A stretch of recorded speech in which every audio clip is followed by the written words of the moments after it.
ہماری شادی بڑے ڈرامائی انداز میں ہوئی۔ ایک رات اس کا مجھے میسج آیا کہ چلو شادی کر لیں۔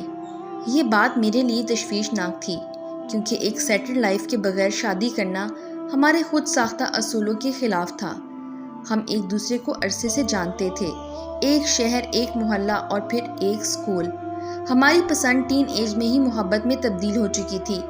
متوسط گھرانوں سے ہونے کے باوجود اس نے میری نسبت بڑے مشکل حالات دیکھے تھے، جس کی ایک وجہ اس کا مخصوص گھرانہ تھا۔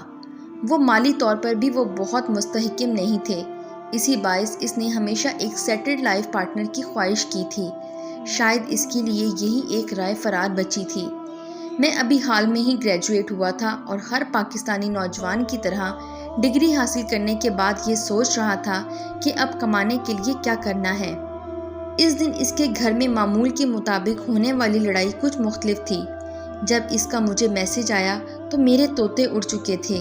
اس نے اپنے سارے اصولوں کی گھڑیاں ایک تنکے کے ساتھ باندھ دی تھیں، اور وہ تھا میں۔ اس نے بس ایک سوال کیا، 2 وقت کی روٹی اور رہنے کے لیے گھر دے سکتے ہو؟ عورت بھی بہت عجیب شے ہے، جب خواہش کرنے پہ آئے تو قارون کے خزانے بھی کم پڑ جائیں، اور جب گزارا کرنے پہ آئے تو ایک چھت اور روٹی کو جنت بنا لیتی ہے۔ میں جذبات کے معاملے میں عمرو یار نہیں تھا۔ میں نے اس کے علاوہ کبھی کسی کا نہیں سوچا تھا۔ اس کے اعتماد نے میرا ڈر بھی نگل لیا تھا، اور اگلے دن میں سر جھکائے والدین کے سوالوں کے لشکر کے سامنے محبت کی تلوار لیے تنہا کھڑا تھا۔ بادل بہت گرجے، برسے، لیکن میرے ارادوں کے بادبانوں کو گرا نہ سکے۔ اس کے گھر میں کیا ہوا مجھے اس کا اندازہ تھا، نہ پوچھنے کا حوصلہ۔ اس کی طرف سے زیادہ تر لوگوں کا بائیکاٹ تھا، کیونکہ وہ خاندان سے باہر رشتہ نہیں کرتے تھے۔ سو بڑی سادگی کے ساتھ نکاح کر ہم اسے گھر لے آئے۔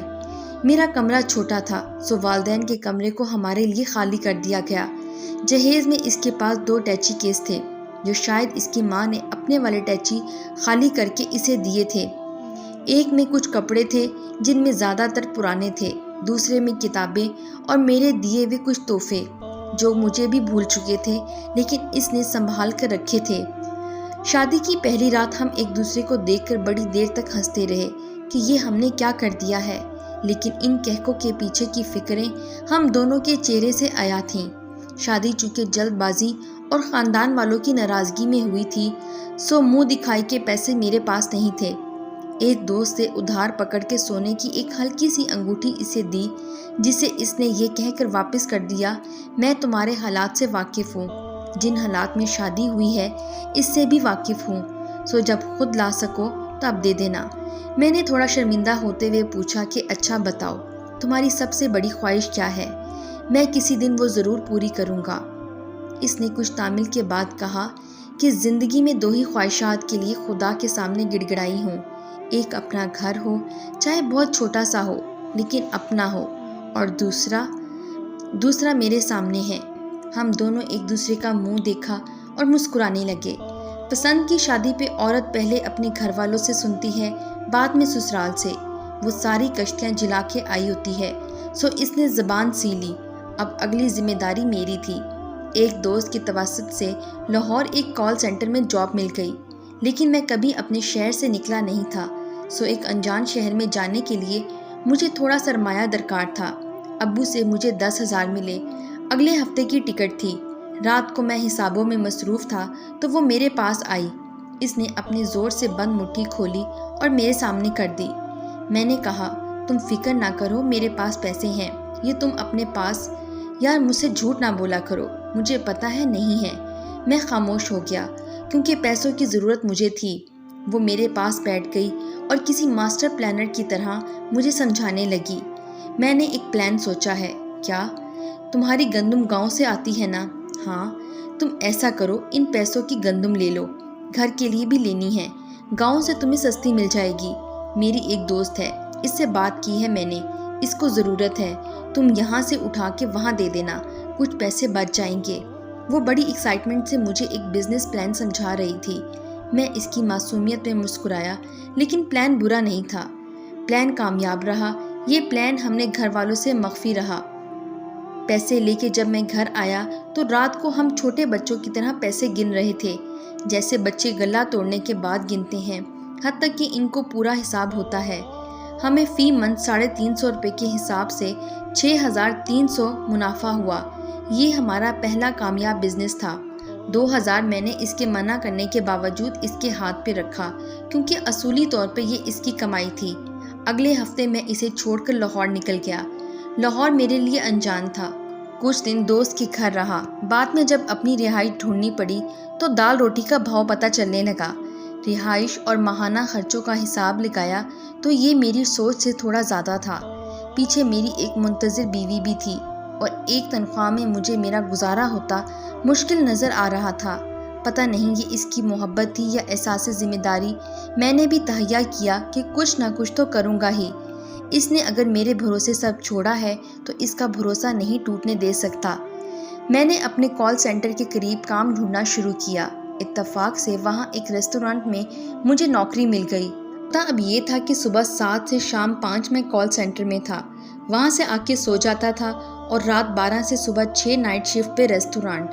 وہاں سے مجھے 2 وقت کا کھانا مل جاتا تھا جس سے میرا کافی خرچہ بچ جاتا تھا۔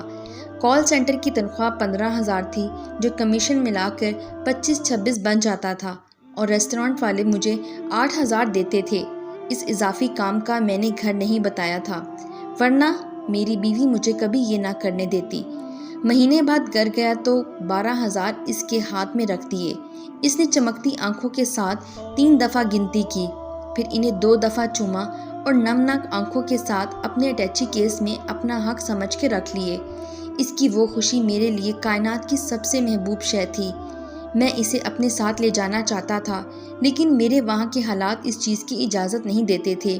اس نے بھی بڑی بردباری کی انتہا کرتے ہوئے خود ہی منع کر دیا۔ اس کی دعائیں تھیں یا اس کا رزق۔ 2 ماہ میں مجھے ایک فرم میں نوکری مل گئی۔ یہاں میری تنخواہ 40,000 تھی جو میری سوچ اور ضروریات کے حساب سے کافی زیادہ تھا۔ محنت کی عادت تو مجھے پہلے ہی تھی، سو فارغ وقت میں نے ایک پیکنگ کمپنی میں نائٹ شفٹ پہ نوکری کر لی۔ یہ کام ریسٹوران سے کافی بہتر اور صاف ستھرا تھا اور تنخواہ بھی مناسب تھی۔ اس نوکری کا میں نے اسے نہیں بتایا کہ اس کو سرپرائز دوں گا۔ اس دفعہ میں 2 ماہ بعد گھر گیا۔ اس کی سالگرہ تھی اور گھر والوں کے سامنے ہم انتہا کے میسنے تھے۔ ان کو کچھ نہیں بتاتے تھے۔ سالگرہ پہ ایک چھوٹا سا کیک ہم 7 لوگوں میں تقسیم ہوا۔ رات کو ہم جب کمرے میں اکیلے ہوئے تو اسے ایک ڈبہ پکڑا دیا۔ اس نے خوشی اور حیرت سے اسے الٹ پلٹ کر دیکھا اور پوچھا، کیا ہے اس میں؟ خود ہی دیکھ لو۔ او اچھا، میرے پاس بھی کچھ ہے۔ میں نے حیرت سے پوچھا، واقعی؟ کیا؟ اس نے اپنی ٹیچی کیس سے ایک چھوٹا سا ڈبہ نکال کر مجھے دے دیا۔ پہلے اس نے اپنا ڈبہ کھولا تو خوشی کے مارے اس کی ہلکی سی چیخ نکل گئی۔ یہ ایک اینڈرائڈ اسمارٹ فون تھا۔ اس کو فوٹوگرافی اور برانڈ سرچ کرنے کا خب تھا۔ اس کو وہ دوستوں کے موبائل سے کبھی کبھار پورا کر لیتی تھی۔ اس نے جلدی جلدی اسے نکالا، آن کیا اور کہا، لیٹس ٹیک اے سیلفی۔ یہ ہماری ایک ساتھ پہلی باقاعدہ فوٹو تھی۔ اب میری باری تھی۔ میں نے گفٹ کھولنا شروع کیا۔ یہ جی شاک کی ایک سپورٹس واچ تھی۔ اسے میری خواہشات کا بخوبی علم تھا۔ یہ کافی مہنگی تھی جس کی میں نے زندگی میں ہمیشہ بس خواہش کی تھی۔ اس کے پیسے اس نے اپنے خرچ میں سے کیسے بچائے تھے وہ میری سمجھ سے باہر تھے۔ اس کے تحفے کے آگے میرا تحفہ شرمندہ ہو رہا تھا۔ اس رات ہم نے اپنے تحائف کو خوب انجوائے کیا۔ عورتیں گھرداری کے معاملے میں بہت دور اندیش ہوتی ہیں۔ وہ اپنے ہم سفر کے ساتھ بچوں کے نام حتیٰ کہ ہونے والے گھر کے پردوں اور چادروں کے ڈیزائن تک شادی سے پہلے سوچ لیتی ہیں۔ ہم نے شادی کی پہلی رات یہ وعدہ کیا تھا کہ اولاد کی طرف تب جائیں گے جب ان کو خود سے بہتر زندگی دے سکیں۔ ہماری اگلی کوشش اپنے گھر کے لیے تھی جس کے لیے ہم دونوں ایک دوسرے سے چھپ کر کوشش کر رہے تھے۔ اس نے بھی ایک پرائیویٹ اسکول آکسفورڈ میں ٹیچنگ کرنا شروع کر دی تھی اور گھر میں بھی کچھ بچے پڑھنے آتے تھے۔ گھر میں اس معاملے کو لے کر کبھی کبھی گرما گرمی بھی ہو جاتی تھی کہ بہنیں ابھی جوان ہو رہی ہیں، ان کا تمہیں خیال نہیں۔ گو کہ میں گھر میں تھوڑا خرچہ دے دیتا تھا لیکن ساس بہو کی وہی ازلی لڑائی کہ سارا خرچہ ہمارے ہاتھ میں ہو۔ اس نے اس حوالے سے کبھی گھر بحث نہیں کی اور وہ اپنی تنخواہ کا زیادہ حصہ خود ہی امی کو دے دیتی تھی۔ اس کا بھی ہم نے حل ایسا نکالا کہ ایک دن میں گھر آیا ہوا تھا۔ میں نے پلان کے مطابق جان بوجھ کر اس بات پہ خوب لڑائی کی کہ یہ خرچہ گھر نہیں دے گی۔ وہ جوان ہے، نئی بیاہی ہے، سو اس کی اپنی بھی ضروریات ہیں۔ والدہ گرج برس کے چپ ہو گئی۔ جب کہ تنخواہ آئی تو اس نے خود ہی والدہ کو تھوڑے پیسے دے دیے کہ وہ تو کہتے رہتے ہیں۔ ماں زیر ہو گئی کہ کیسی فرما بردار بہو ہے، جبکہ یہ پلان بھی بہو کا تھا۔ 2 سال بعد آخر وہ دن آ گیا جس کے لیے اس نے ساری زندگی خواہش اور میں نے محنت کی تھی۔ یہ بھی اس کا برتھ ڈے سرپرائز تھا۔ شہر کے ایک پوش علاقے میں 6.5 مرلے کا ایک پلاٹ۔ اس کو جب میں نے بتایا یہ تمہارا ہے تو زندگی میں پہلی دفعہ میرے سامنے وہ دھاڑے مار مار کے روئی، جیسے یہ سب آنسو اس نے اسی دن کے لیے بچا رکھے تھے۔ ہم کافی دیر خالی پلاٹ میں مٹی پہ ایک دوسرے کا ہاتھ پکڑے بیٹھے رہے۔ وہ تھوڑی دیر بعد اپنی ایک انگلی زمین پر گھسیٹتی اور کسی بچے کی طرح لکھ کر دہراتی، میری ملکیت۔ زندگی اب ٹریک پہ آ چکی تھی۔ جس دن مجھے اس کی پریگننسی کا پتہ چلا، اس دن میں پاگلوں کی طرح خوش تھا۔ ہم نے گھر کا کام، بچوں کے کپڑے اور پتہ نہیں کیا کیا پلان کرنا شروع کر دیا۔ ایک رات اس کی طبیعت معمول سے زیادہ خراب ہوئی۔